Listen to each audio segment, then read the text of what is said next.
the other side, they are almost constantly giving us signs, and a lot of times we don't recognize them. They can come in many forms. So one of the first things, hey, hi, Allie. One of the first things you need to do is start paying attention to the many ways that the signs come in, because they can be physical, tangible. Like a lot of people talk about finding coins. A friend of mine, she finds pennies, like literally the saying pennies from heaven. Well, these are pennies from heaven from her daughter, who transitioned, I think at this point, maybe, I want to say 2 years ago, can't remember, 2 or 3 years ago. She transitioned, and immediately my friend, my girlfriend, started sensing her, because our friend is very psychic. In fact, my friend gave me a message from Ellen. I'm very blessed that a lot of my friends are quite psychic. Some of them are psychic mediums, or they're psychic enough that they certainly can talk to Alan or hear him or even see him. But for her, she felt her daughter, and her daughter was immediately giving her messages from the other side and sending coins. The pennies would just show up in the weirdest places. Like they recently redid their floor, like tore up their laminate flooring, I guess, and did new flooring.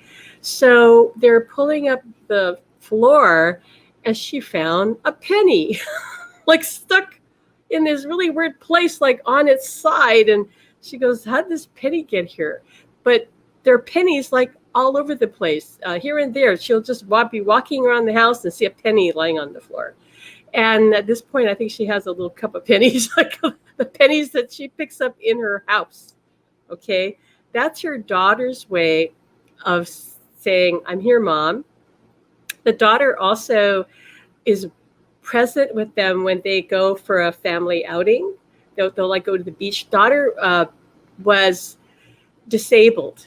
I think she passed away. She was like 7 years old. She was born with some condition that made it impossible for her to walk. She was on a breathing thing. She was always like lying down and needed to be monitored. And I don't even know what the condition was, but she couldn't communicate. She couldn't move.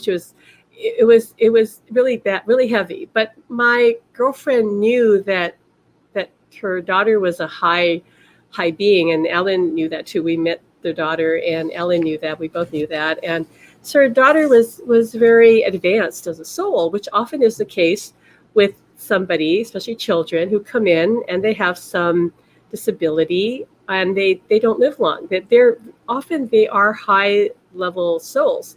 So not surprisingly, when she passed, and the family would say, okay, we're going to go to the beach, Bailey could never go with them when she was here, because she was always in this bed, and they couldn't take her out. They would take her out, but she couldn't go very far. She certainly couldn't go in the ocean.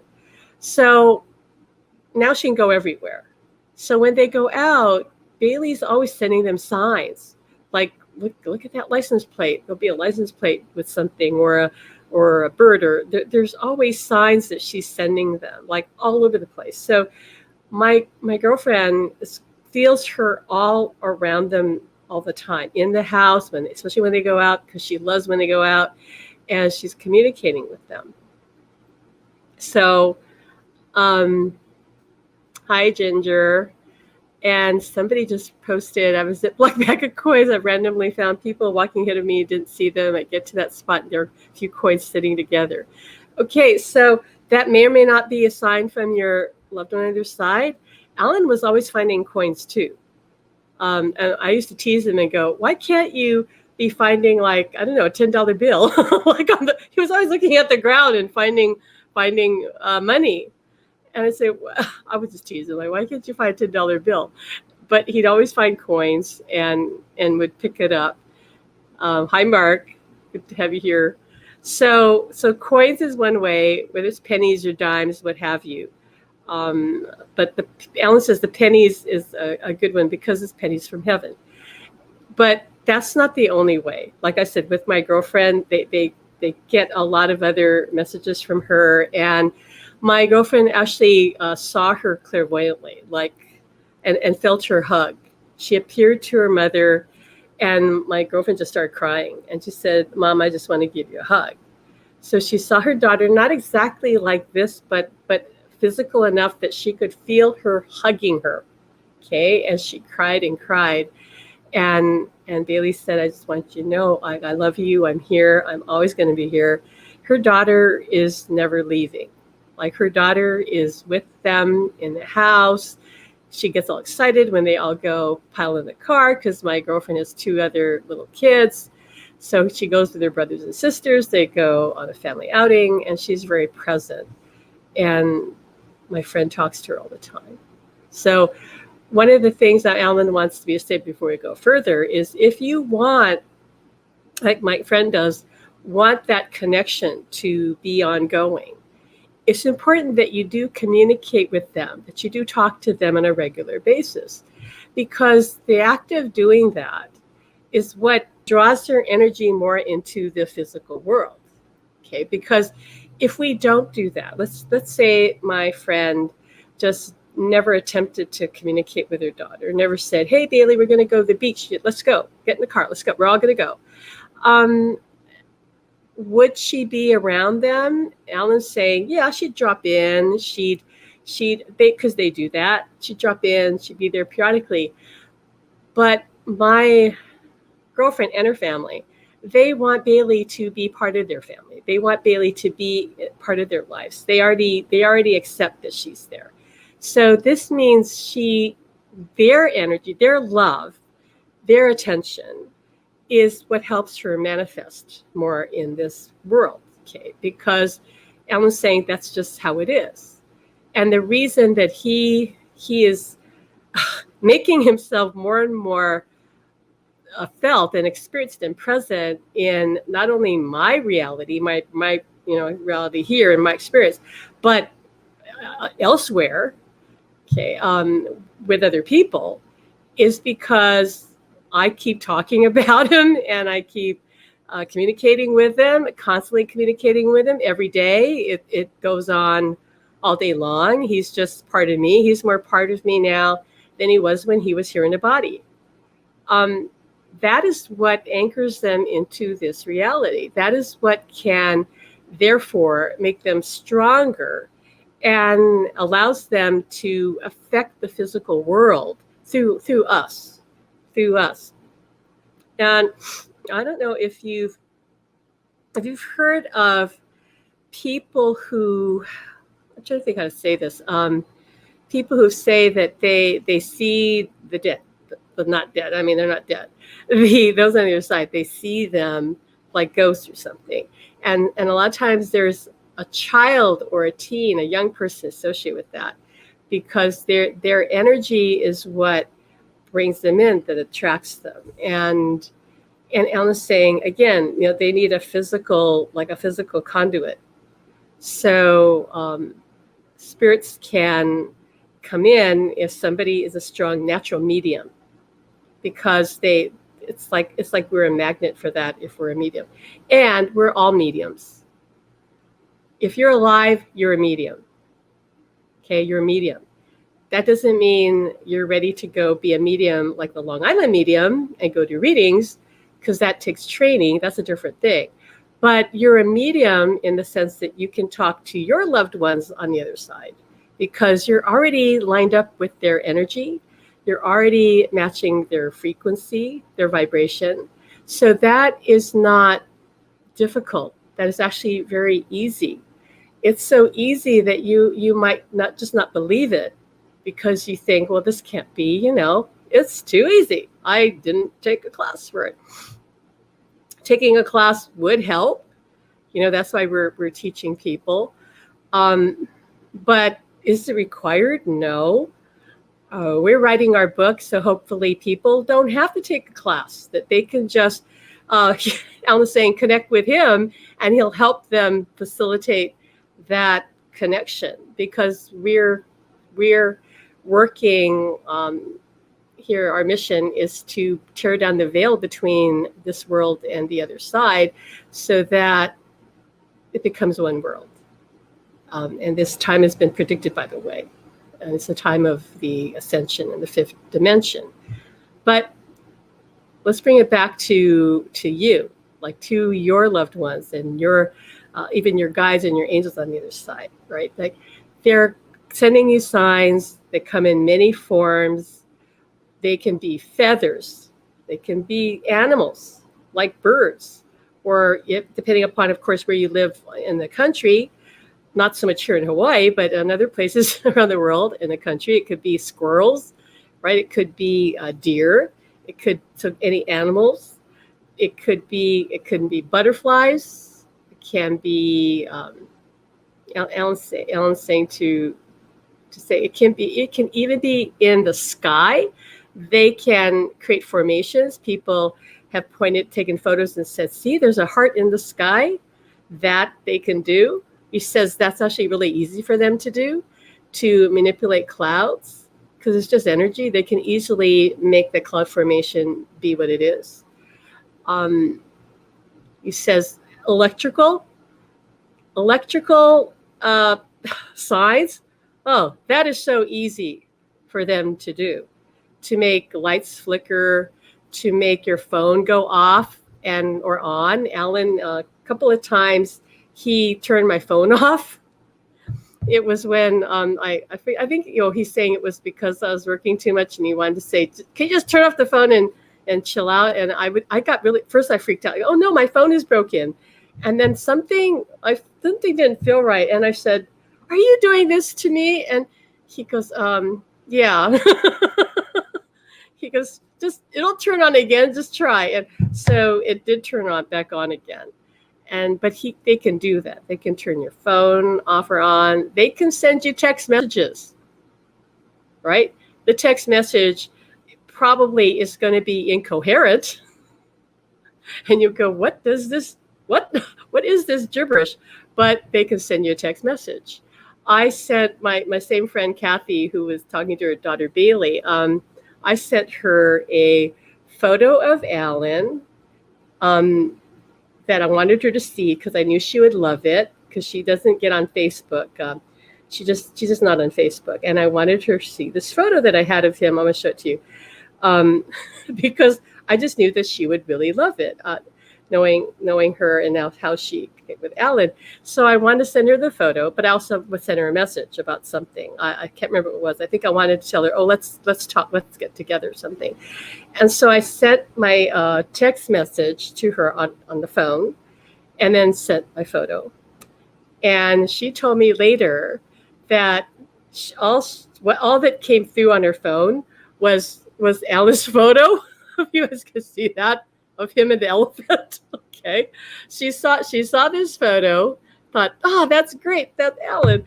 No message from me. Okay. But at the time the photo came through, that she had just had these weird things happen in her home, because she was having trouble putting together this table that she was making, a little end table. And she called on Alan for help. And she called on her daughter Bailey too. Like, Bailey, Alan, I need your help. I'm trying to fix this table. Well, no sooner had she done that than her phone lit up with a phone number, started ringing, but the number said 00000. She was so spooked, like, oh my God, like, who's calling me? She didn't want to answer the phone, so she just let it ring. And then it stopped, of course. And then after that happened, her house, she has a house alarm like a lot of people do. And the alarm system in her house went off. The whole thing started going off, like all this noise. And she was like, oh my God, like, what is going on? That's when she realized, God, it's got to be Bailey or Alan or both of them. And somehow she knew it wouldn't be Bailey. And so when that photo came through of Alan on the elephant, she goes, oh, Jesus, it's you, Alan. Okay, help me with the table. So she knew it was Alan, and she put the table together. It was fine. And then she told me that about an hour later, my text message goes through. She was like, huh, this is weird. How come your message came through like an hour later? I said, well, guess who wanted to beat me to the punch, wanted to get your attention and didn't want my message to get there first. He wanted his photo to get there first. So it was so funny. So she talks to him, and she, in fact, when I sent her a song that he had given me, because the way he gives me signs is a lot of it's through songs, and I'll talk about that in a minute too. And and he wants to emphasize to all of you that music is probably, in his view, the most powerful way to connect with the other side. That's just in his view and my experience that backs it up. But in any case, I sent her this song that he had sent to me, and she felt into it, and then started seeing him. She said, as the song was playing, I saw him beaming and smiling, and he started explaining like why he wasn't able to give me everything that he can give me now when he was here in the body, why he wasn't able to love me the way that he could have. What I never completely understood what the problem was. I did understand a lot of it, but she gave me kind of like the final piece. She said, he's here and he's telling me to tell you this, that he didn't have much because he was born poor in the slums of London, in the East End of London, and his parents spoke Cockney and slang, and he worked hard all his life to pull himself out of poverty, but he lived in with an insecurity, and so he felt like he didn't have anything to give me. Although he did, he had money, he made a lot of money, he was very well off, but of course to him money wasn't about money. He didn't feel he had anything else but the money to give me. So because he didn't have much to give me, and this doesn't make logical sense, but I can understand on an emotional sense, he felt like he couldn't give me everything, like he had to hold back something. Like if I give her my all, if I give all of it, I'll be too vulnerable. I'll give it all away, and what happens if something happens, like I lose her? Because he was always afraid he was going to lose me, and he recently told me he didn't feel he was good enough for me, which never made sense to me. So he was always afraid he would lose me, that I'd leave him or find someone else, and so he held back. And then he realized that was what created the problem in our marriage, because you can't hold back. So as she's telling me this, and I could see him and feel what she was saying to her, and that was another message, like another sign, if you will, right? So he has been finding all manners of different ways to communicate with me, and the other side, your loved ones on the other side, want to do the same. And a lot of times music is the most powerful and easiest way for them to make that communication, because there's the lyrics in the song, obviously, and there's an emotional energy to it. As you know, when you listen to music, it will come in, and a lot of it will land in your heart, or to make you feel something. And what he's saying is that what he did for me, and what your loved ones can do for you too, is they layer their love on that music. It's like another track of the song, and it comes in, like you can program the song for what they want it to be, and deliver that to us. So Alan was constantly giving me songs. Like I think I have about 140 songs over the course of 10 months, like constant. Okay, so I listened to those songs all day long, in the beginning, all day long, because I knew they were messages from him. I knew they were bringing in his love, bringing him his energy. And even today, every day I'll listen to some of it for a period of time, and I will feel, here's another sign I want to give you that's very powerful from the other side. I'll listen to the song and I will feel goosebumps. My whole body now will light up with goosebumps. It wasn't always that way. In the beginning, the goosebumps you might feel might be very fleeting. Like you just get like you get a little bit of goosebumps.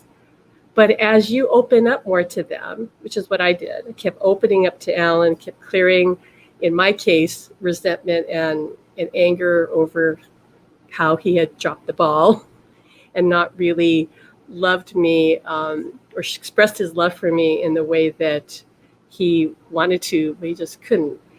As I got over that, I noticed I was feeling more. I could feel his energy more. Now it's to the point where I listen to those same songs I listened to like 9 months ago or 8 months ago, and they trigger full body like goosebumps. Like sometimes I have to like hold on to the table, like, oh my God. And I'll feel his joy. I will feel his love come in like land. Okay. He's saying that that kind of sign that's physical to him is more significant than just seeing the penny or whatever, as cool as that is. Okay. He says, ask for all the signs, the pennies, the birds, right? The messages that maybe somebody else says, oh, I feel like I got a message for you from your wife, or so forth. Now Sveta is saying, I'll share what Sveta is saying. It's what I call love codes and light codes. The songs come embedded with those to help us shift. Yeah, absolutely. Absolutely. Because most songs, of course, there are always exceptions, because some songs are just not really, of a high vibration. But most songs are channeled. They're inspired. That's what inspiration means, right? The spirit. So they come from a higher place. And Alan says, in any case, your loved ones can, again, layer on their love onto that song and give it more, he says, more, give it, he's using the word oomph, like it just gives it more juice, kind of for you. So to get it to open your heart, because they're pure love on the other side. They've dropped their ego. They don't have the issues they had when they were here. You're going to find, if you go down this road, that you will communicate with them better than when they were here. I was thinking about that this morning, because I'm reading a lot of books by other mediums just to confirm what I already know and what Alan's told me. I just like to get confirmation. And one of the things is that their love is on a higher level on the other side. And their ability to communicate is now on a higher level. Now we have to catch up with that, right? Like we have to be able to on our end, like listen and communicate and all that. But what I thought about this morning was that, when Alan was here in a body, of course he had dementia the last 2 years of his life, so I really couldn't talk to him much then. But even before that, when he didn't have dementia, it wasn't always easy to talk to him. What I mean by that is he wasn't always interested in everything that I was doing. I never quite completely understood why he seemed rather dissociated from life and was just kind of in his own world.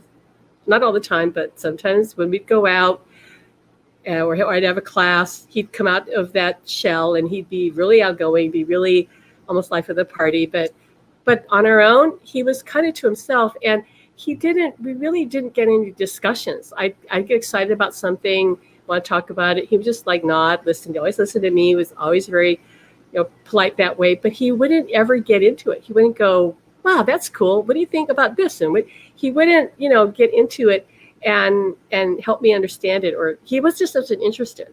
So I never got that. I go, okay, all right. And I respected that. I loved him anyway.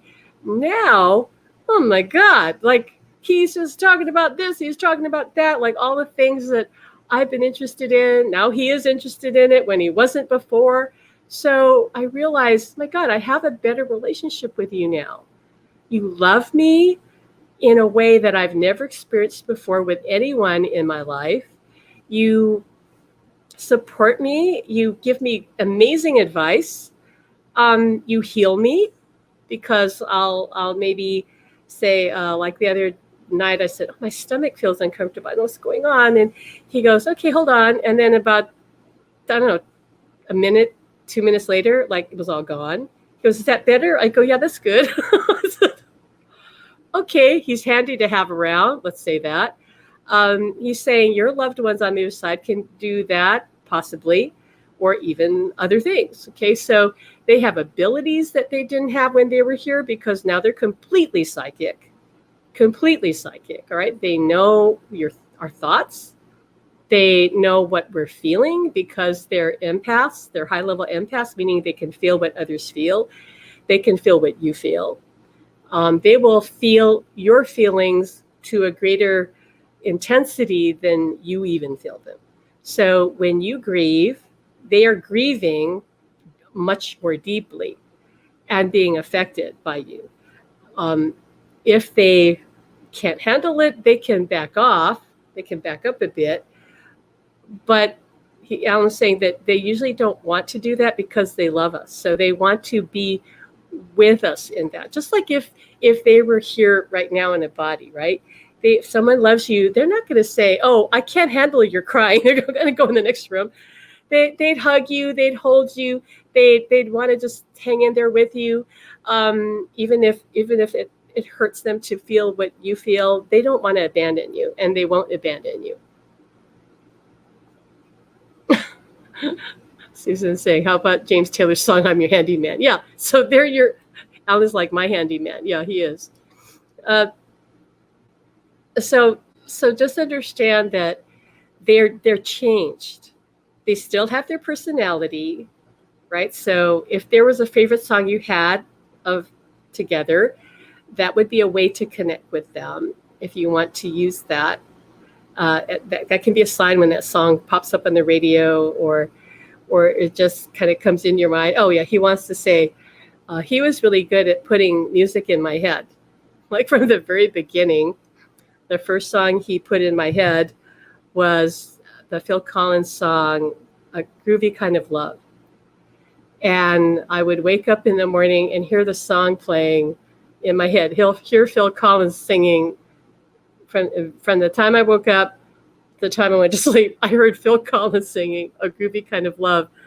And Alan said to me, this is what I'm doing. I'm always here. I'm listening to your breathing when you're sleeping. I'm right here by your, right here, you're hearing in your ear, all that. And I would listen to this song and I would feel his love come in. I'd feel this energy just go through my body. And I knew that was him saying, this is the song I'm giving you. That was like the first song that he gave me directly by putting it in my head. He more recently, well, maybe in the past several months, started putting songs in other people's heads for me. like Maria in our group and Robin, who's also in our group, who feel like I get this song. I don't think it's for me. I think it's for you. And sure enough, I'd hear the song and I'd feel Alan come in and I'd go, oh, okay, this is from. So they can give messages for you to other people. There's a woman whose son passed away. I believe he was about 12. I talked about this on the last webinar or live I did. And the son is really good at giving messages to his mom through other people. So she's constantly having people come up saying, oh, I have a message for you. And these are total strangers. I have a message for you. And her son is just saying, I'm here. I want to let you know I'm here. Now, if somebody doesn't get messages all the time, it can be that the one level on the other side doesn't feel there's any urgency or something to convey. Okay, because in the beginning, they just want to let you know that they're okay. I'm okay. I made it. I love you. I'm all right. Or they might want to apologize for something. Alan really wanted to apologize. He's still trying to apologize. Okay, so Ginger says, I just got a small rock from my honey. Cool. Yeah, they can give you so many things. Rocks, flowers, birds, butterflies. What else, Alan? It can be dreams. Let's talk about dreams for a minute, okay? Because this is something that obviously nobody can really prove. Nobody can prove to you that a lucid dream, and a lucid dream is a dream that is so real and vivid that that just seems real, right? That's so real. But also the true definition of lucid dreaming is that in the dream you are awake and you know you're awake. And because you know you're awake, you can direct the dream. You can decide, I'm going to fly in the sky, or I'm going to go visit my grandmother, or I'm going to go, Alan's saying, go throughout the cosmos. I'm going to go visit the planet Venus.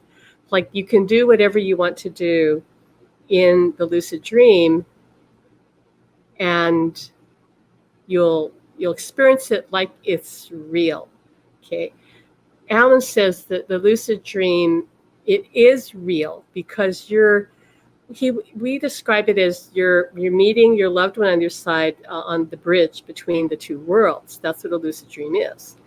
When you have a regular dream that's not lucid, it could be that you're processing your issues, a fear, something. Sometimes dreams can be prophetic, but they're not all going to be lucid. They're not all going to be visitation dreams, but they can be. That's why so many people do report seeing their loved one in a dream, like coming to them, even though they're not lucid, like they don't know they're dreaming. They don't know that's real, but they'll feel really, really real. And he says, yeah, they can visit us in our dreams because it's the midway point. Now, in a lucid dream, it can be like a visitation. He says it is a visitation. It's just that you have control over it. I did dream of Alan lucidly very briefly. It was rather frustrating, but I've been trying to go lucid for a week, and every night I was dreaming of him, which was a big, big achievement in itself because I couldn't remember my dreams until I started with the intention to see him lucidly. So I was dreaming of him every night for a little bit. The final time I went lucid in my dream, I was opened this door and saw this room filled with just junk. It was like a storage room, like one of those, places where people store all their belongings. I knew it was just like computers and desks and tables and a chair, and it was all of these printers. I mean, all these things were stacked, like all on top of each other to the ceiling of this room. And I was standing there looking at it, and I go, this is crazy. Oh, I'm dreaming. That's the key. You have to wake up in your dream. I woke up in my dream, and I realized that I was dreaming. And I recognized that I'm dreaming. And I heard Alan talking he's always on this side of me when I'm on live. I heard him saying, turn around slowly. So I turned around like slowly, like bit by bit by bit, and saw the rest of the room. When I went lucid, everything became like Technicolor, like it was vivid. And as I turned, I saw him standing there, and he said, you did it. You're lucid. You see me. I'm here. But you have to wake up now. And I said, what? Yes, you have to wake up. Remember, you have an appointment. I had to take the car in to be serviced. And I was like, oh. And he goes, babe, you have to wake up. So it's okay. Like, just you do it again. Just do what you got to get up. So I woke up. And yes, I was late. He was right. I was late. If I had kept sleeping, I would have been late for the appointment. But I saw him, and he said, see, you're lucid. You could become so good at lucid dreaming that you could see your loved one in a lucid dream like almost every night. Okay. My understanding of it through talking to other people, because I haven't done that yet. Obviously, I've just had that little brief, is that the lucid dream can be so real, because he's saying it is real, that when you wake up, it stays with you like for hours, because you're still in that energy. You still have that experience. It's like that's because he says the reason why it can stay like that is because that is the real world. This is the fake world. So the other side is the real world. So when you meet on that in-between place, the bridge to heaven, that is so vivid and feels so vibrant and alive because it's more real than this world. Does that make sense? If this world is the fake world and the other side is the real world, and you meet at the in-between world, well, isn't that going to be more vibrant to you than this reality? Okay, so just understand that is real. But nobody can prove that to us. We just can't prove it. But that doesn't matter. I would suggest, if you feel guided to learn lucid dreaming. The book we were using when we did a kind of a class on it. It wasn't really a class so much as it was like a book club. We're just talking about experiences, because lucid dreaming is something you have to just dive in and practice. So the book that we used was called The Field Guide to Lucid Dreaming. I like that book because it's very user-friendly and it doesn't have a lot of history to it. It has enough for you to understand what lucid dreaming is, but it works, guys. Because I read that book, and for 7 days, like a week, I had started remember my dreams and then had a very, very brief lucid dream. And you could do that too. It takes discipline to keep practicing this, but it's not difficult. It's more about the discipline. It's more about consistently practicing it than it is about it's hard to do. Okay, so dreams are real. Another way, if you want to dream more of, let's say you're not that interested in lucid dreaming, but you say, yeah, but I'd like to dream about my loved one, then the way you can do that is before you go to bed at night, if you have a photo of your loved one, look at their photo, feel the love you have for them, just really immerse yourself in that. Now, I know it's hard. This is like a tricky thing, because if you've lost your loved one and you're still grieving, it's understandable that if you tune into them, you might start crying, and you need to honor that. Actually, you do need to get all those emotions out. One thing Alan did for me in the beginning was he actually made me cry. I know it sounds like terrible. Why would he make you cry? He says you have to grieve. You have to let your feelings out. You have to let your emotions flow through you so that you can get to the other side. You can't hold it back. You can't stuff it down.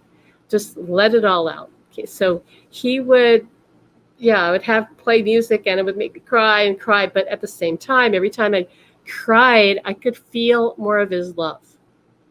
He says there's always a payoff. So let yourself grieve, let yourself cry for what is gone. Okay, the reason we grieve is because, if you think about it, we're looking at the past. We're saying, I don't have this anymore. I don't have this person anymore. I can't touch him anymore. I can't feel her anymore. So we're grieving the past, what we don't have. We're not here in the present, and we're certainly not looking forward, because we don't think there's much to look forward to, because we don't think they're there. Okay, but they are right here. It's just that we have to embrace the fact that they're here in another way, and we have to make peace with that. And it's up to us. If you don't want that, if you say, well, but I'd rather have him in a body, which isn't happening, that ain't happening. And you keep looking at the past and saying, but I want the past. I want my husband in his body, which means I'm denying the new present that he's giving me. Then I am going to keep grieving. I'm going to get stuck in that. And a lot of us know people who are grieving 3, 4, 5, 10, 15 years later, because they're stuck in the past, and they keep looking back and, of course, mourning that because they can't have it. Okay, so a person I was saying people can live the rest of their life grieving and never move beyond it because they can't let go of the past. They're so broken up about it. Okay, but what we're here to do is to show people there's another way, that you can be with your loved one in a way that has everything you had before and more, believe it or not, and more, except for the not so tiny fact that they don't have a body. Okay? They don't have a body, but you can feel their love in a deep way. Even Alan's saying even deeper than when they were here. Okay? And it can make you happy. I mean, do I look like a depressed person? Do I look like I'm, mired in grief? This is not to say that I don't cry for Alan. And by the way, he makes me cry every day. But it's more like I cry because I'm overwhelmed by the emotion and love that he brings into me. And I just cry because it's so beautiful, truly. And there are times, yes, I mourn the past or something, but that is less and less and less and less. And it's not at all debilitating. If anything, there are so many times during the day where I feel filled up with love. Oh, I want to share what Maria just said. Maria says, I had thousands of fireflies at 3-ish a.m. in my backyard last night. Alan sent them. I'm sure he did. Oh, Mark says your speed is sporadic. Sorry to hear that. But yeah, the fireflies, he's saying, yeah, he sent that to you. Oh, he's saying, and if you guys are in our group, I don't know if you've checked out the the post we have in there that shows the video from Maria's garage where Alan showed up as an orb and he was hanging around in her garage and the whole story behind that. But that's another example of a sign, right? They show up as orbs. In this case, most orbs are kind of translucent. We've all seen that where the orbs are like see-through. This was a solid orb, guys, that looked like, I don't know, kind of looked like maybe I don't know what it was. It looked kind of like spherical, but solid, white. So he showed up and was there like all night in her garage and caught on video, like video. So that was him. If that's not a sign, I don't know what's a sign. So here's the other thing Alan wants to say. So when you hear other people talk about the signs that they get, right? Know that means that this is real, guys. Just like I've heard John Edward, the medium, say, if you hear one person getting messages from their loved one on the other side, know that your loved one is in the same place too. So take heart. Just because that's not a message directly to you doesn't mean you shouldn't understand that this is all real, that they are alive, that they are coming through, that they only want to love us and support us, that they do help us. Alan has said that our loved ones on the other side, they do all they can to help heal us, to help guide us, support us. They make things happen behind the scenes in our lives. They manipulate the weather for us. They can do so many things for us. And he says that it's more common for people to give credit to their angels for things, right? Like, oh yeah, my angel saved me from that car accident or something miraculous happens like that. And he says, how do you know it's not your loved ones on the other side? He says, we can do that.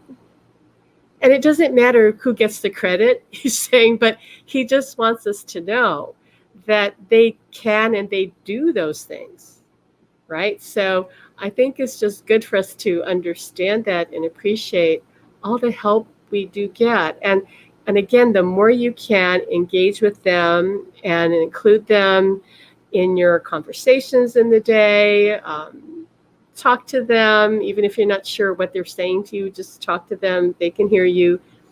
The more you bring them into the physical world.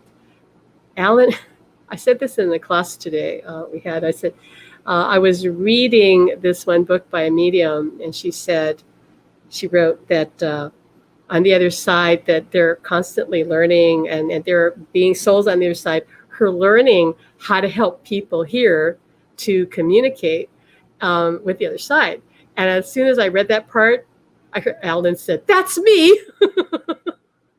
He goes, "That's what I'm doing." He goes, "That's what we're doing." And I said, "I know, honey." He goes, "Yeah, that's his job." So I want you to imagine, now he's showing me this.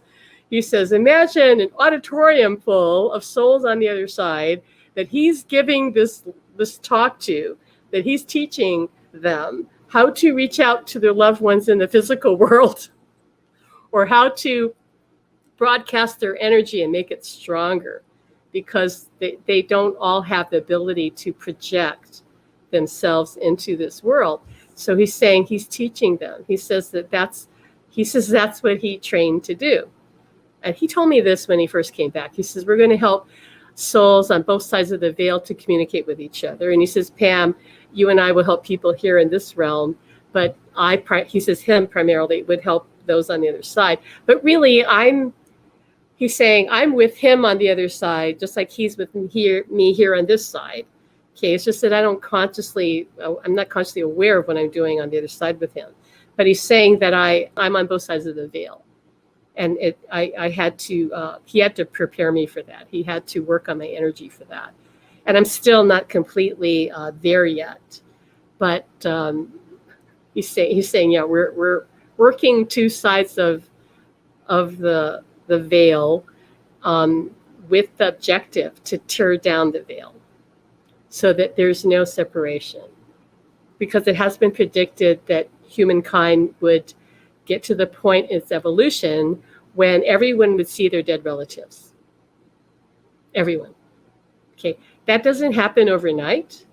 That happens gradually, and then there's a tipping point when everybody does see them. But he said more and more people will see them. He's telling me more and more people are seeing them. Okay, and he can't wait for a book to come out because he knows that even more people will start seeing them. And when that happens, you will find it easier to see your loved one and communicate with him or her, and know that they're not gone, that they're right here, living right next to you. That if it's a partner, that they're still laying on their side of the bed. I would invite you to accept the fact that they're still laying on their pillow in the same side. Alan he's still laying on his side of the bed. So he always says to me, if I'm on my side of the bed, he goes, well, are you going to come over to my side? Are you going to roll over to my side? He just politely sits there. I can feel him sitting there. And I go, of course. And so when I finally do, he goes, oh, good. Like I can feel him embrace me. Not physical like this, but his energy just kind of wraps around me. And that's when I go to sleep. I just roll over and he wraps me up in his energy. So do that. They're there. If you tell them, I want to talk to you, they're already, he says they're already there. But if you say, I really want to talk to you, I really want to feel you, they'll do what they can to make that happen. You have to meet them halfway. You have to do your best, if you're still grieving, to tone that down as best you can. And use your imagination, because that's the bridge too. Your imagination is real. Your imagination is your creative power to create and manifest what you desire. Okay, so if you imagine your partner and see them in your mind's eye, right? See them, imagine they're looking at you, because he says chances are they're looking at you. And you act like they're looking at you and talk to them. He says, then you're solidifying that reality into this world. Okay. And they want that. So of course they're going to help you with that. But we on our side, we have to do our part by believing and not caring what other people think. Because you and I know that if you go talk to most of your friends, your loved ones, and tell them, yeah, I'm talking to my dead husband, they go, yeah, right. Huh? They'll want you to go see a psychiatrist. Or even, and he says that even people who believe in psychics or believe in the paranormal, they might still have trouble believing that you're actually talking or seeing your loved ones. Okay, don't listen to them, don't talk to them, hang out with us. We know the truth. We know this is real. Be with people of like mind. This is when you really have to be more discerning about who you share this with, because this, when you're just starting to reach out to the other side, it's you need to be gentle on yourself. You need to feel supported, because it's easy for you to start doubting. Okay, so synchronicity is another example of signs, things that are happening seemingly coincidentally. There are no coincidences. Okay, but synchronicity was a term coined by the psychologist Carl Jung. Okay, that refers to meaningful coincidences that which mysteriously occur in a person's life. And when you experience synchronicity, you'll have experiences that just seem too significant to be near day-to-day serendipitous, encounters or experiences, because they're not. The other side can orchestrate many of those things, so many of those things. So now I want to just, and that's just some of the signs. I mean, obviously there's so many, but does anybody here have an example of a sign that they got? Anything? Alan sends birds because he loved birds when he was here, and he had a past life as a bird. I know it sounds wild. He had a past life as a bird. He said oh God, he's showing me like he had a crown as a bird. Of course, honey, you'd be a king. He was a bird. But he loved birds. It's easy for them to send birds, because he says birds are messengers, and they fly between heaven and earth. So Vivian says, yes, I get butterflies. Okay.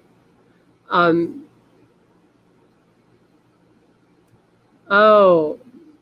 says, my sister sends the same song, In the Living Years by Mike and them. Yes, so they might choose a particular song, and when you hear that, they know that's them. So they can. Ellen says, yeah, it's easy for them to get songs on their radio, or songs even like nowadays people a lot of times have their Alexas, they have their Echo, but if you set your music to some kind of random, right? Like maybe it's just going to send you pop music. You don't have a set playlist. Yeah, they'll pop up. So they'll put songs in there. So Sandra says, my mom sends birds and I'll start singing a song. Alice says they love to send birds. And birds, she says, are very easy for them to work with, because the birds see that as their work anyway. They're here to deliver the message. They're here to just, he says, sing their song and deliver joy. And so it's easy for them to send birds. Like he sent me a bird the first time I left the house after he passed, and I went out with a friend, and we went to pick up some food at a local place. Of course, it was still COVID's happening, as it still is, and we couldn't really go sit down in the place. It wasn't a sit-down place anyway. It was a place where people would take out the food. I'm trying to find the photo for you. But he said, well, you wait in the car.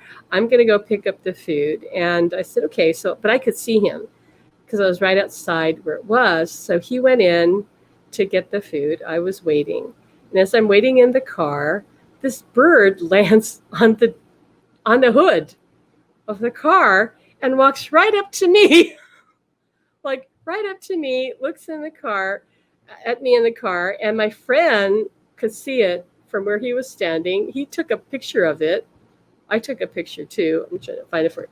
But, and it stayed for the longest time, just looking at me. And at first I couldn't find my phone because I had stuffed it in my purse.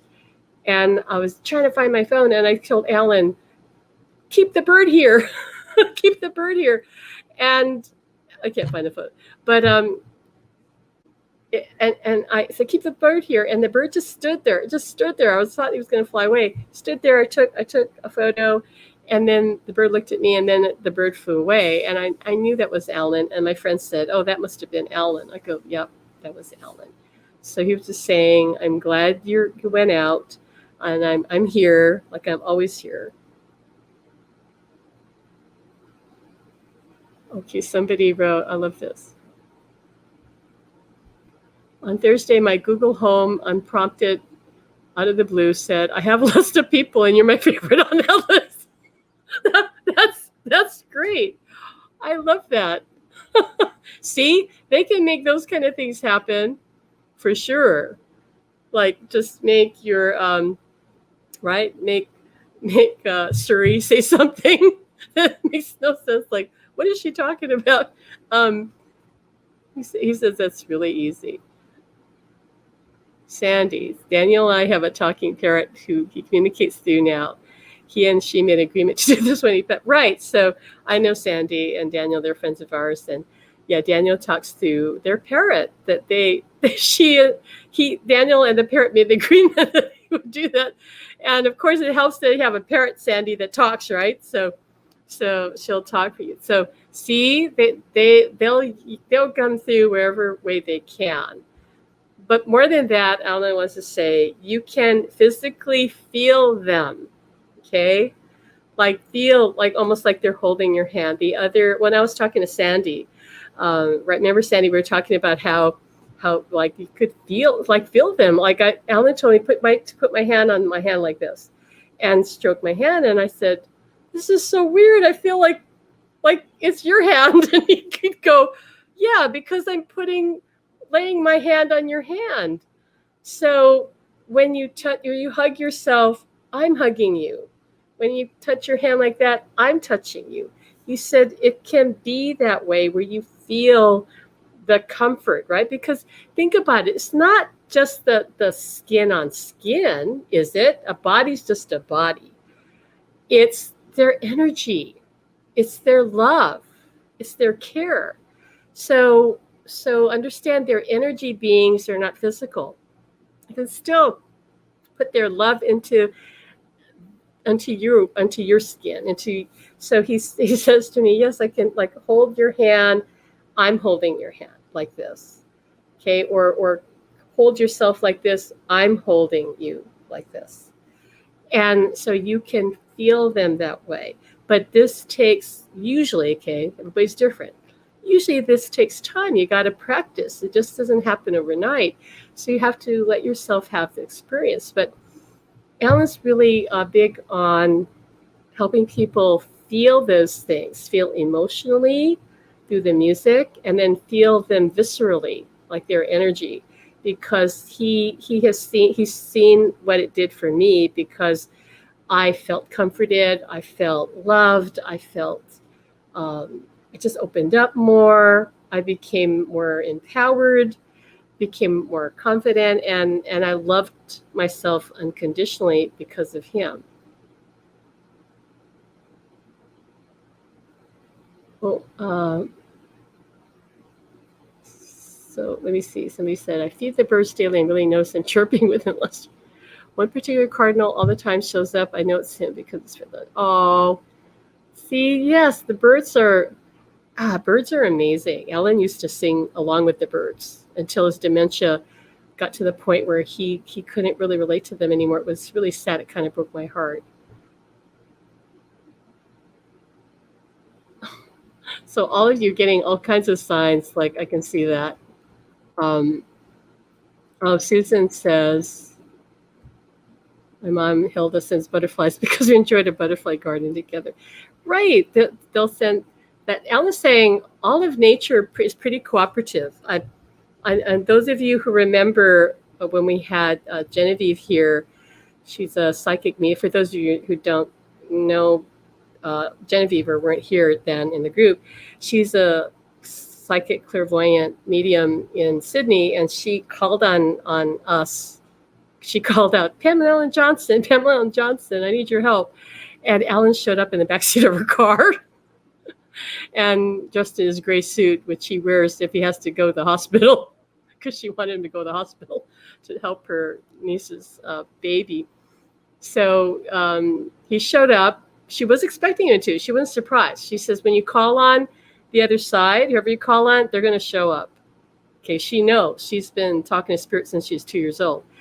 And so she wasn't surprised that he showed up, but she wanted to prove that he was who he was, because she doesn't just take it like, okay, you're real just because I see you. Okay, she wanted evidence. So she told him this is how you're going to have to prove it to me. She says, I want you to send one of these 3 birds. birds again, see birds.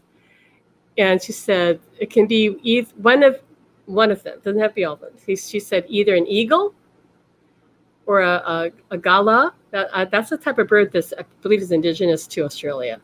I don't know if I'm saying it right. I could be saying it wrong, but gala, and or a pelican. Okay, like those three. So she said that within moments, an eagle flew over her car because she was driving. She goes, "Okay, cool, you got it. You got eagle. How about the galas? How about the next bird?" Within another few moments, two of those pink galas flew across her car. And she said, "That was amazing. How about a pelican?" Because she loves pelicans. And he said, "Well, that's going to be a little harder because pelicans, they don't really listen to humans. They don't. It's really hard to get them to listen and do anything." And she thought about it. She said, "Yeah, I could see that. I could see that about them. Yeah, I understand." But he goes, "But you know what? I like a challenge. I'll try, but I can't promise you anything, but I'll try." So she said, "Well, it'd be so amazing if you could send me pelicans. I just love pelicans." And he said, "I'll try." So Alan ended up hanging out with her in Sydney at her house, just talking. And she would message me and tell me what they're talking about. He would tell me what they're talking about. And at the end of about a week of him hanging around there and helping the niece's baby and other things, and he still wasn't giving up on sending her a pelican, but he said it was hard. But lo and behold, like that weekend, she and her sister were in their swimming pool, and there were pelicans overhead. That was cool enough. I mean, she was like shrieking, like, "Look, they're pelicans! They're not. There are a couple of. I think there were 3. There were a bunch of pelicans over their house, but she wanted them to get closer. So she asked Alan, "Can't you bring it closer?" And shortly after that, one pelican came in like close, like they could look up and see it, and the pelican was looking straight down at them. And her sister said, "Did Alan do that?" And she goes, "Yes." So they were just ecstatic. Like, he did it. He brought me a pelicans. Now, apparently in Sydney, where she lives, okay, pelicans are not that common. And when he sent the eagle to her, this was in the summer. And she said eagles are normally not out and about in the summer. That would be in the winter. So both of those things were rare, but he made that happen. He said, yes, he was finally able to get the pelican to fly over her pool. So they can do that because he says most birds are very cooperative. They will listen to us. Pelicans, not so much, but he got them to do it, and he was happy to do it. And he said it made for a really great story. So that's an example of birds. But he says all of them on the other side can talk to animals. Okay, they all have the ability, because remember, they're all psychic, completely psychic. So a lot of what Alan does, your loved ones can do too. He says maybe not everything, because his job description is that of an archangel.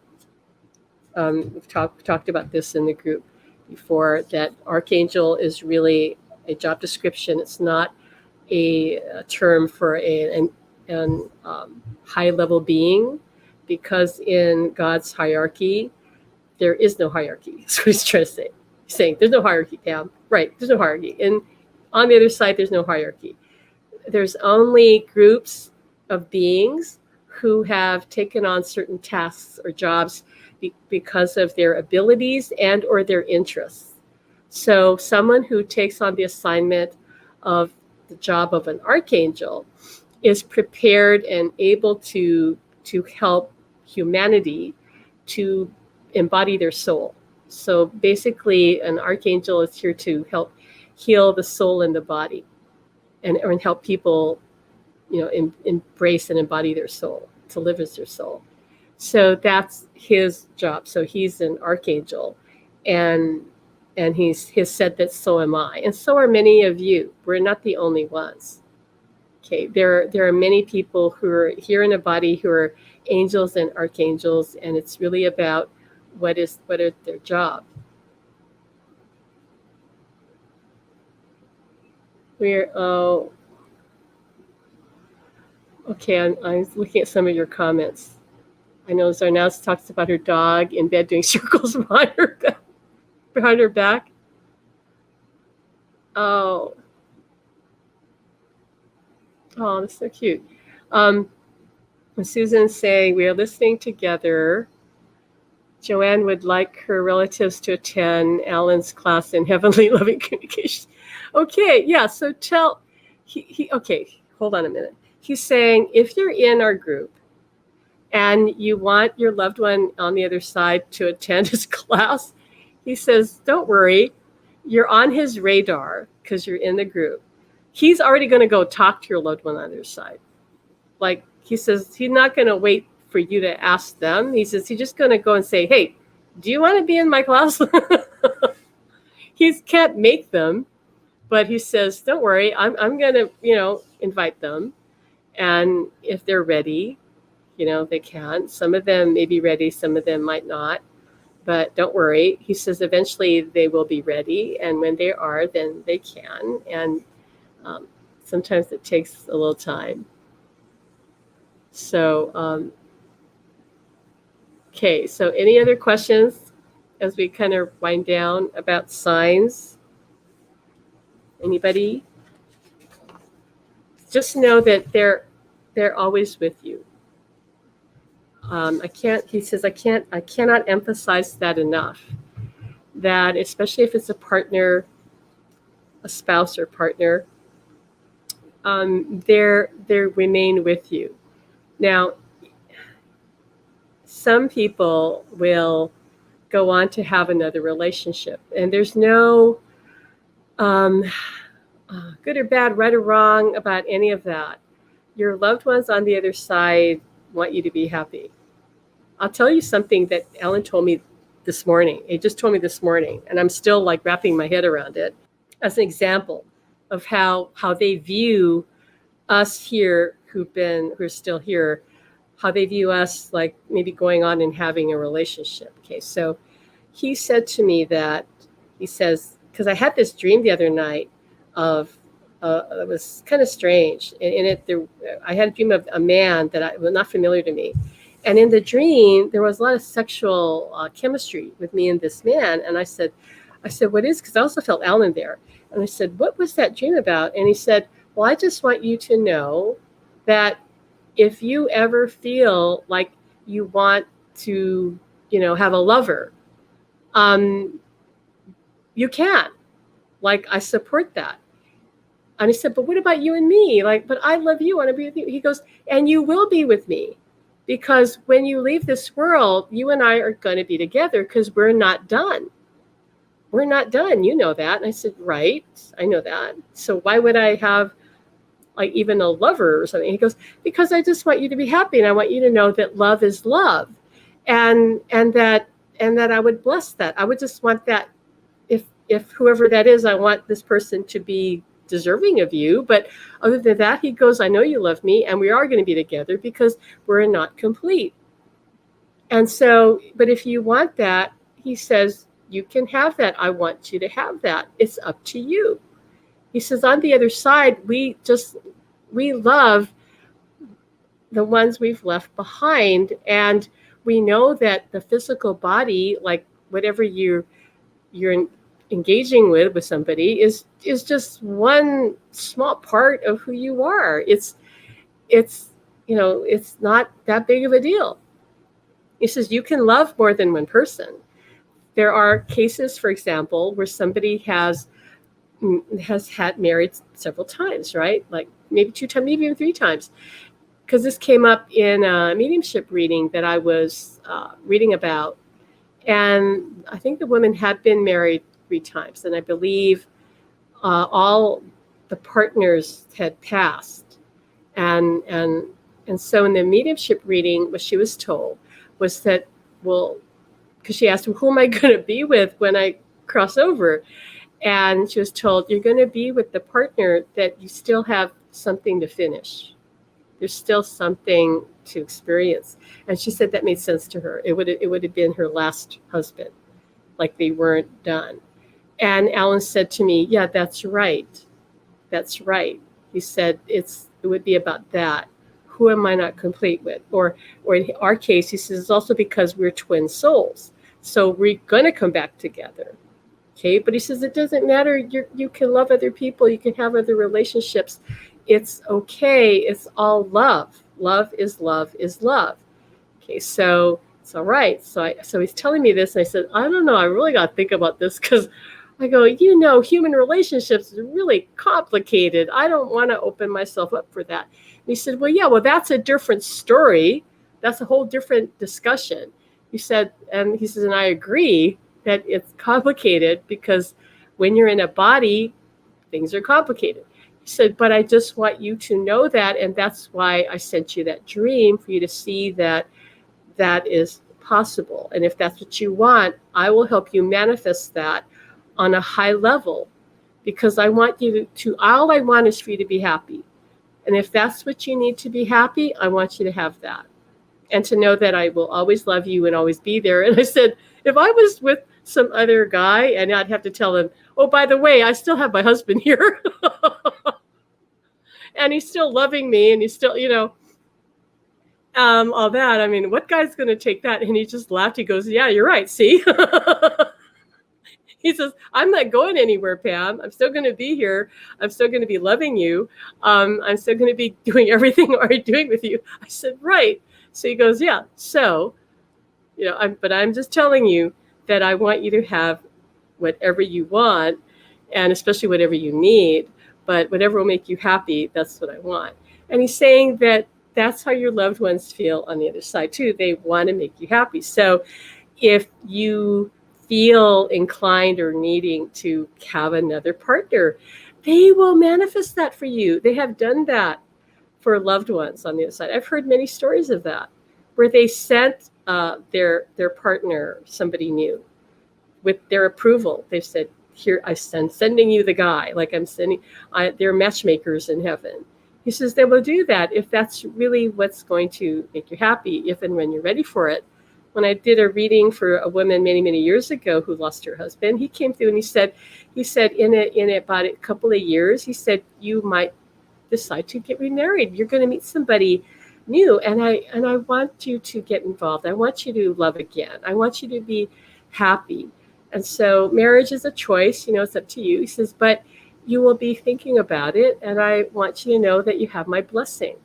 So that's how they feel on the other side. They're not saying, you have to wait and at the same time, Alan is saying, if you do want to wait and you want to have that relationship with them, like I'm having with him now, you could have that.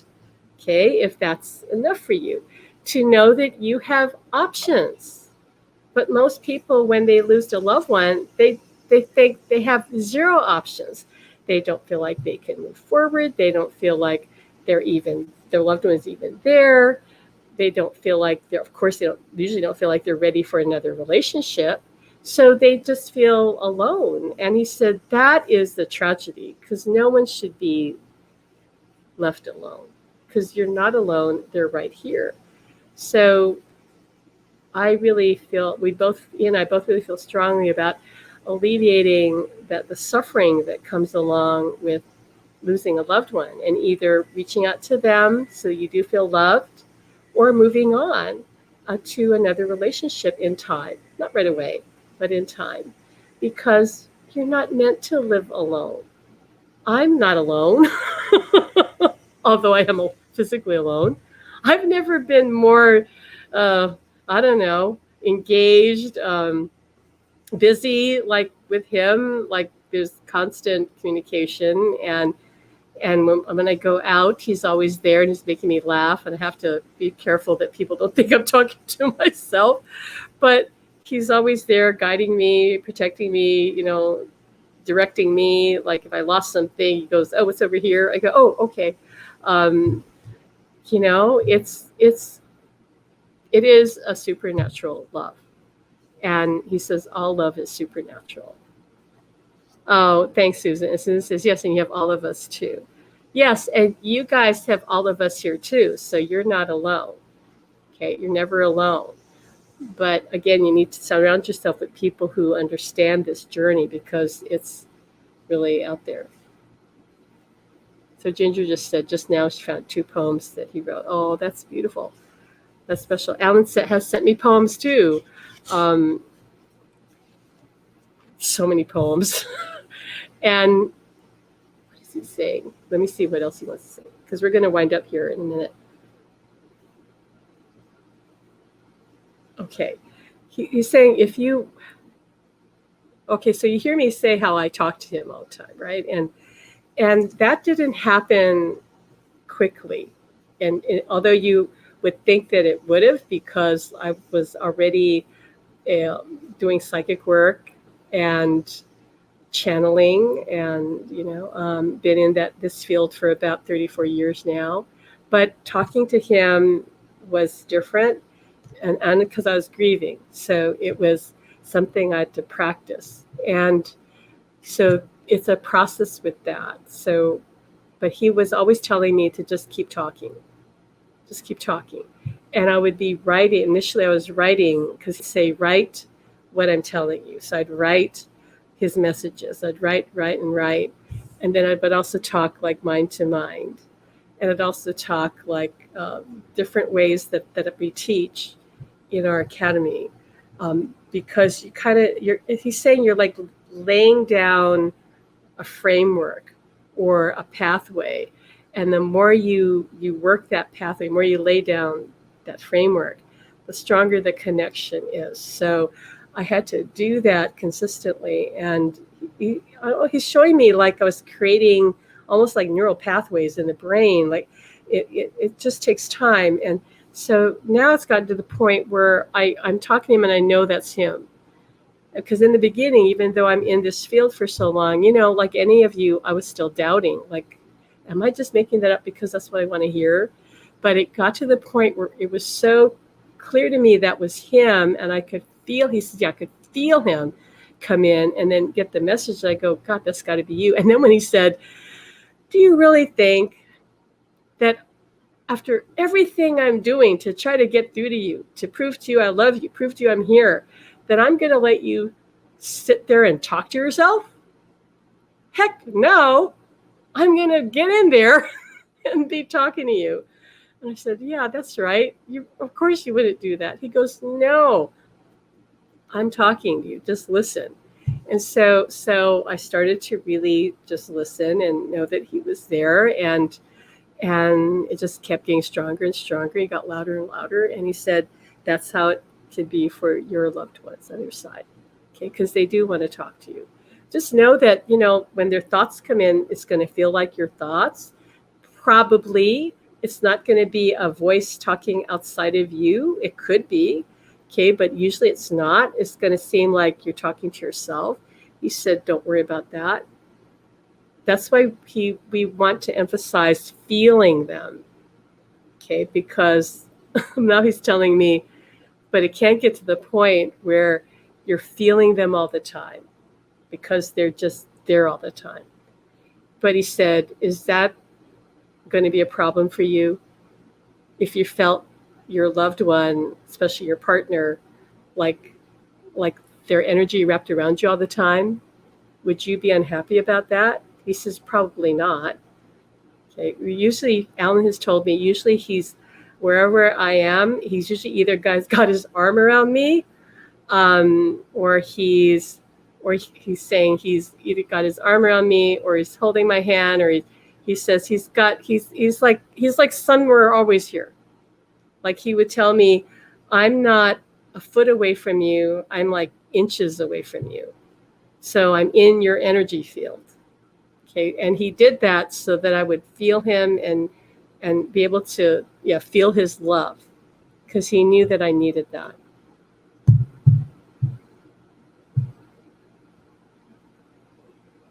So, okay. Someone is saying, sorry, I don't know your name. says, I know Dad communicates with Mom. She looks at his picture and speaks gibberish, but sounds like she's responding. She also looks at the bedroom door and talks and talks. 69 years married this year. Oh my gosh. Their love, I know, is eternal, and he's waiting for her. I always tell my kids, I hear Papa in my ear, and he's not happy with this or that. Yeah, yeah. It's really interesting because a lot of married couple, or not even married, but couples that are older, like one goes across the other side and the other one remaining behind. Quite often I've heard many people tell me that they're talking to their partner, like they're talking to them like, yeah, he's right here or she's right here, and they're having a talking. And usually when you're older, when you get older, like you don't give a rip what other people think, right? If you're like, I don't know, even 65, 70, 80, especially the older you get, like you don't care what people think. You're way past that. So all you care about it. Oh yeah, my loved one's here and I'm talking to them. So, to me, again, that's proof that they're there, they're here. I can't remember who it was, but one of our clients said that, yeah, the mother was, I think, because of COVID, couldn't have visitors, and they couldn't even go visit, and her husband on the other side though was always there, and she was saying that he's always here, and what he was telling her that, and when we did the reading for them, and Alan talked to the father on the other side, and he was like telling them, you guys don't have to worry, I've got her, like I'm always taking care of her, I'm loving her, she has everything she needs, she doesn't feel alone, like don't worry about her, you don't have to come visit, she's fine. And Alan said, yeah, she's fine, she feels love, she's not lonely, she's got his company.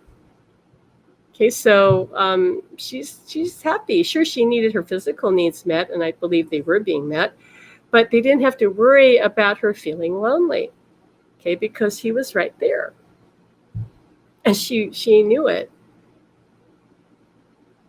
Okay, so we're going to wrap up now. We're getting to the half-hour mark. So we hope that helps you, and if there's a sign you want them to give you from the other side, you can say that to them. For example, if you say, yeah, I'd like to have some feathers. How about some feathers? You can do that, see what happens. Or I'd like more birds, or I'd like some pennies. Like, play around with that. They can make those things happen. Anything else? Let me see what he's saying. I'm saying no. That's good. That's good now. The more you talk about them too, the more you bring them into this world.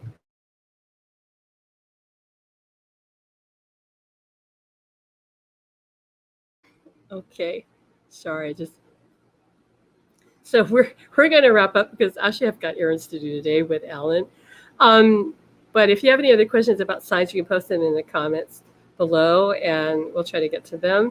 And please share if you've got your own signs that have happened, right? Other signs. He wants me to leave you with the most recent sign that he gave me. It was pretty wild. This was around the same time when Alan showed up as an orb in Maria's garage. You guys got to go look for that post if you haven't seen it, because that was pretty trippy. But he showed up because he wanted her to know that he was concerned and that he was right there for her. And that, I think the next day or something, I had one of these battery packs that go with a portable vacuum cleaner. And I'd used the vacuum to vacuum outside to do some vacuuming. And I thought, okay, now I got to take it out. I got to charge it. I think it was down to 2 bars, not the 3. It wasn't totally out, but it was down to 1 or 2 bars, not completely empty. But so I took it out of the vacuum cleaner, put it right by my microwave oven, which is closer to the door to the entry to the living room, which is where I need to go to charge it. So I left it right there because I was busy. And I made a mental note to myself that, okay, I left it here. I'm going to move it in the morning and charge it. And I left the kitchen because I was done for the night in the kitchen. And I walked out. Next morning, I come back in and I'm making my breakfast. And halfway through that, I turn around and I go, what is this battery doing on the opposite side of the kitchen? My kitchen is kind of big. It was the opposite side of the kitchen, closer to the door that's the entry to the garage. And I said, what is it doing here right by the water uh, dispenser? I would never put it here. And I realized that he must have moved it. So I go, okay, you moved it, but I've got to charge it. And he says, you don't have to charge it. Go check. I go, what? So I go, turn it on, put it back in the machine to turn on. And it was all showing all fully charged, 3 bars. I said, how'd you do that? And he said, remember we were watching the other night the movie Shazam? I go, yeah. He goes, remember the part where the superhero's testing his superpowers and he's making everybody's phones charge up, zap, zap, zap? And I go, yeah. He goes, that gave me the idea, maybe I could do that. So he says, I decided to charge up your battery. But don't expect me to do that every time. I said, okay, fine. I'm not going to expect you to charge it every time. He goes, I just wanted to test it, so it's done. So he did that. So that was another sign. That was pretty wild. Okay, but he's not going to charge my battery all the time. All right, so they can do that and much more, guys. And so, yes, your loved ones, if they want to take Alan's class, they said they just have to go. He says they literally just go on the other side, go, Alan Johnson, where are you? And he'll be right there. So we're going to have fun with this. You can have an amazing journey with your loved one on the other side, I promise you. It doesn't have to be lonely. It doesn't have to be painful. This journey can change your whole life. It can empower you. They want you to be as happy as they are over there. They want you to live a full, enriched life, just like they are. And they want to live it with us, if we choose. So I hope you will choose that. And if you do, then hang around. All right. So thanks, everybody. Somebody says, do you have a lot of electrical stuff happen? Oh, yes. So electricity, guys, that's the easiest thing for them to manipulate. Easiest. Because they're energy, and so are we. We're all energy beings. So they can play with all the electrical. Okay. Oh, thanks, Arnaz. Oh, sorry. So somebody said about, loud electrical stuff is happening. Soundboard playing music. Oh, I love that. Real station in your vehicle changing. Yes. So the cool part about talking about these things, the more you talk about something, the more of it happens, right? So that's why we want to keep these kind of discussions going. You want the signs? Want more signs? Keep talking about signs. You want the contact with your loved one on the other side? Keep talking about that. Keep feeling good about it. Keep expecting it, looking for it, and it's only going to become more. All right, gotta go. Alan's pulling me off the stage here. It's he does that. Okay, gotta go now, Pam. All right, we love you guys. Thanks for showing up. Next week, we're going to have a Zoom meeting. You might call it webinar, but it's online. It's not going to be live like this. It's going to be online. Zoom caller meeting, whatever you want to call it. You're going to have to register for that. We will put the information, the registration information in the groups. You just have to go there and do it. But it will be Saturday at 11 a.m. Hawaii time, which is 1 p.m. Pacific. And what time is that? 5. I think it's 5 p.m. Right? Eastern. So we will be doing messages from heaven. In order to get a message from heaven, you have to show up to the live event, and you have to be chosen. We will randomly select people. I let Alan tell me who to select. We will give mini readings to as many people as we can. The main reason we're doing these messages from heaven, besides giving you the message, is to actually energetically hook you up with your loved ones. because Alan's going to work on that connection. Kind of think of it like you're getting a healing while we're doing this. Everything we do is to really help bridge the two worlds. So the way it's bridged is through us, right? It's not just going to magically happen. It's through he's saying it's through the love connection that we have with them on their side, that the bridge becomes solid, becomes anchored into this reality. Okay, so you'll see that in the group. Sign up for that if you can, and join us if you can. If you can't join us, the video will be shown. The replay will be in the group. You can watch that. Okay. All right. Bye. Thanks for joining us. Love you guys. You're welcome. Bye-bye.